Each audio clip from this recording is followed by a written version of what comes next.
Bonsoir à tous, j'espère que vous allez bien. Alors, je fais cette vidéo rapidement ce matin. C'est vrai que je suis tenu par le temps pour m'exprimer sur l'affaire Sidya Fianga. Donc, pour peu que vous soyez sur les réseaux sociaux, vous êtes au courant de cette affaire-là qui défraie la chronique, surtout au niveau du Cameroun, parce que c'est une Camerounaise. Et on va entrer dans le contexte, on va voir de quoi il s'agit exactement. Par la suite, on pourra voir les causes probables. Qu'est-ce qui peut expliquer ce comportement-là?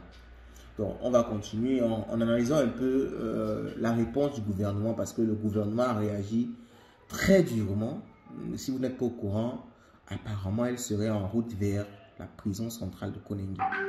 Donc, la prison centrale, c'est une des plus grandes prisons au Cameroun. C'est pas facile, en fait. Donc, maintenant, vers la fin, je crois qu'on va essayer, et je crois le plus important, donner quelques éléments qui peuvent éviter que ce genre de choses ne se reproduisent.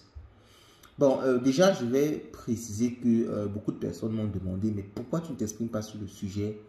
Pourquoi tu ne dis pas ce que tu penses? Parce que en tant que créateur de contenu, en tant qu'entrepreneur, il est important que ta communauté soit au courant de ce genre de choses. Bon, tout simplement, c'est déjà parce qu'on était saturé à notre niveau. Vous savez, chez Light Finance, on a beaucoup de services qu'on lance. On fait dans la crypto, on fait dans l'entrepreneuriat, on fait dans l'investissement. Donc, on a lancé quelques services comme Light Exchange, Light Dico et plusieurs autres. Et gérer déjà, ça n'est pas facile avec la clientèle, le service client. Et on est en train de développer d'autres services. Donc, vous voyez qu'avec tout ça, c'était pas du tout facile de... Ce n'est même pas du tout facile de trouver du temps pour s'exprimer sur chaque sujet. Donc, mais avec la nouvelle récente de son arrestation, je me suis donné un peu de temps ce matin pour rapidement m'exprimer dessus. Donc déjà, ce qu'il faut comprendre, le contexte c'est lequel?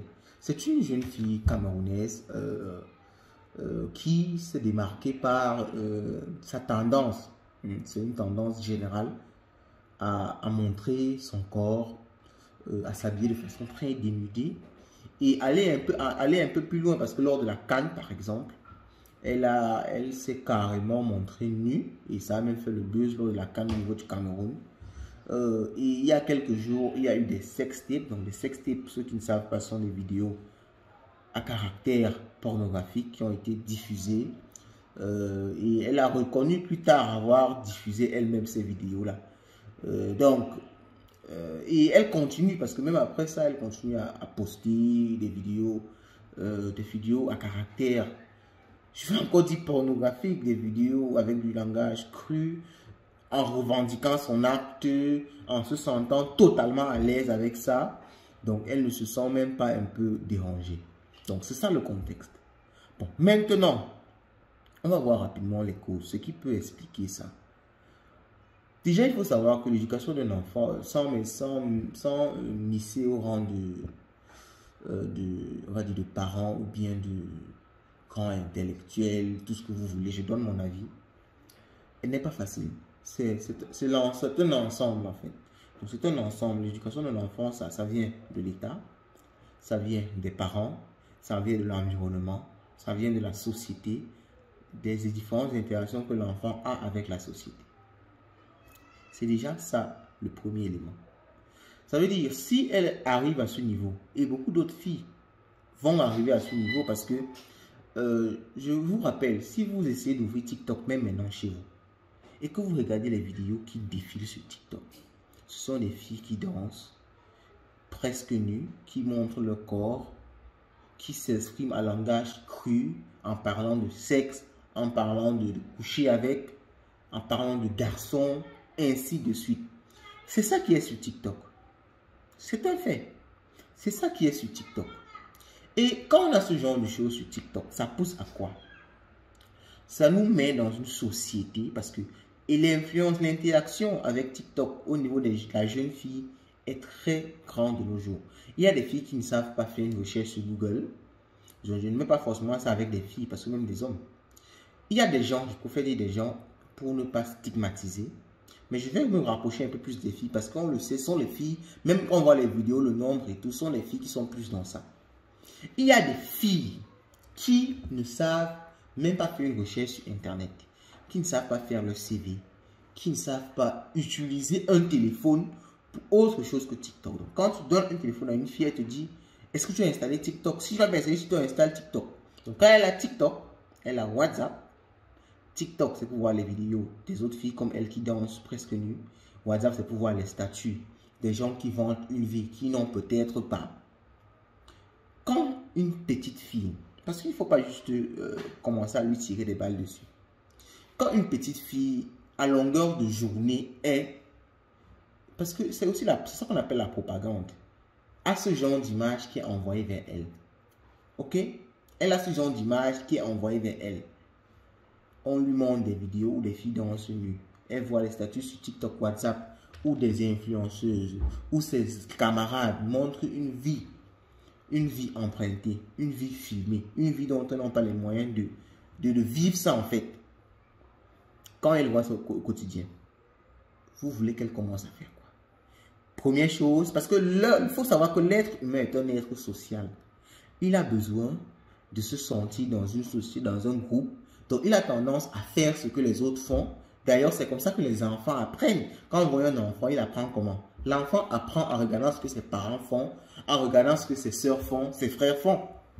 Donc, quand vous voyez cette situation-là, où vous serez exposé à tout moment à des filles qui dansent nues, à une vie vendue, un rêve vendu, forcément, vous allez commencer à aller sur TikTok danser aussi. Vous allez voir que, oh, des gens like, des gens commentent, c'est bien ça. Bon, quand je me déshabille un peu plus, les gens like plus et commentent plus. L'être humain se sent partie intégrante d'un groupe. Ça veut dire qu'elle va continuer plus dans ce sens-là. À un niveau, on va voir que quand elle enlève carrément le haut, tout le monde applaudit, les likes, les commentaires. Quand elle enlève le soutien, ça c'est wouh! Quand on voit sa vidéo du buzz, tout le monde part sur son profil, les gens s'abonnent encore plus.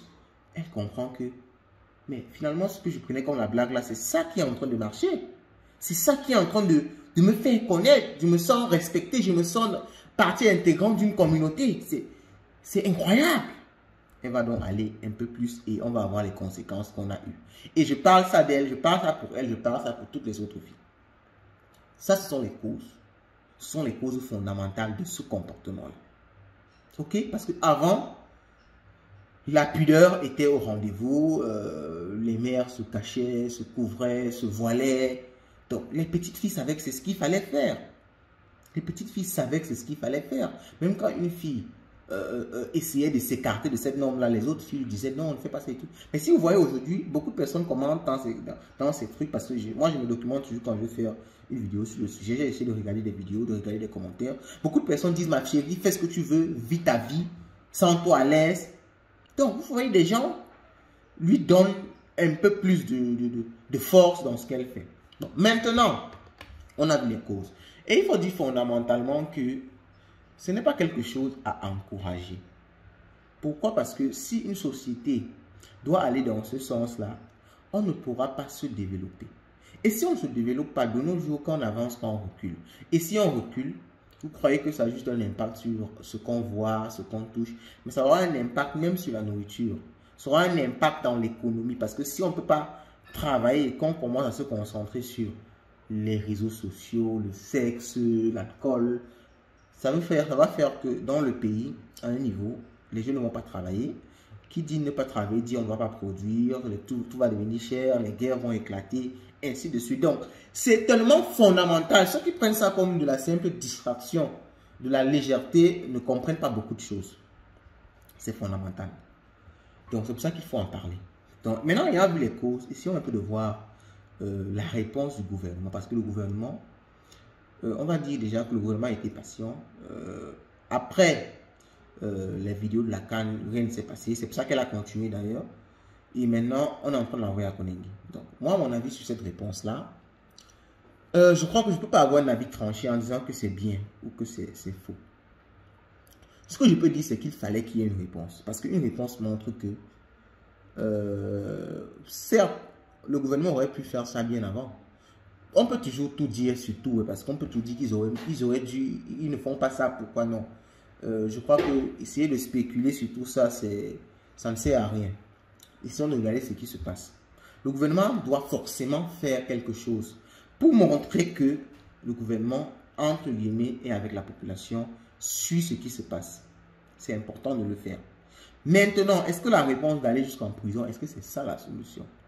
Est-ce que c'est ça la solution? Parce que il pourrait avoir des solutions plus adéquates. Donc, ce que je dis, c'est que c'est déjà bien qu'il y ait une réponse, mais envoyer jusqu'en prison, je ne pense pas que c'est ça qui est la solution la plus idoine en fait. Parce que en prison, vous savez, la prison, c'est un milieu malfamé, c'est un milieu où en général les gens périssent plus qu'ils ne sortent. Ok? Périssent plus qu'ils ne sortent. Ok? Donc, périssent plus qu'ils ne s'en sortent en fait. Donc, ce n'est pas un endroit de rééducation. Elle va rencontrer plus, au Cameroun on dit donne. Donc, elle va rencontrer plus dangereuse qu'elle.